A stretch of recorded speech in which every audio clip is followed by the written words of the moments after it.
Hey guys, Cecil Nomad here. I'm going to run through a little tutorial on a technique that I use to help create my own pad sounds. Now, this technique utilizes the presets from any VST that you want. What I've uploaded right here is REFX Nexus, and I haven't changed anything from the initial synth. It sounds like this. Now you hear it already has some delay and reverb on it, and that's what we're going to utilize to help kind of soften this sound up. So, you're going to take your Nexus and you're going to put it in a channel. I've already put it in channel 1. Now I'm going to put the Fruity Reverb 2 on it. I increase the size and the decay, and I drop the dry all the way down and increase the wet all the way up. Dropping the dry really does help for taking pretty much any sound you want and really softening it up. You can take some pretty hard sounds and soften them up and increase the wet and the decay to really make it much more patty. Now, the sound's still a bit too attackish to me. It hits in a little too fast. So what I'm going to do is I'm going to increase the attack so it's a more fade-in sort of thing. Now, still to me, it still sounds a bit too similar to the other synths. So I'm going to add an effect on it, and I'm going to increase the reverb. Now, you've got to be careful just increasing your reverb wherever you want, because too much reverb can definitely make your track sound a bit muddy.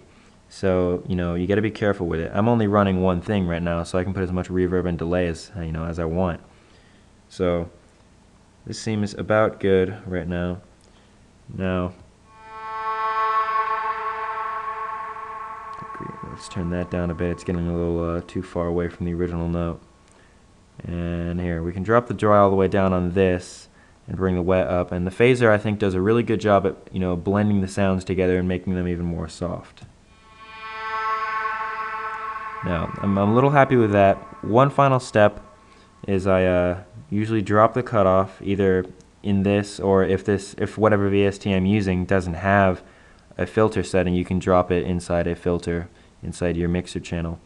And I usually increase the resonance. Well, that resonance is a bit high. I'm getting some clipping. Now I'm liking how that sounds.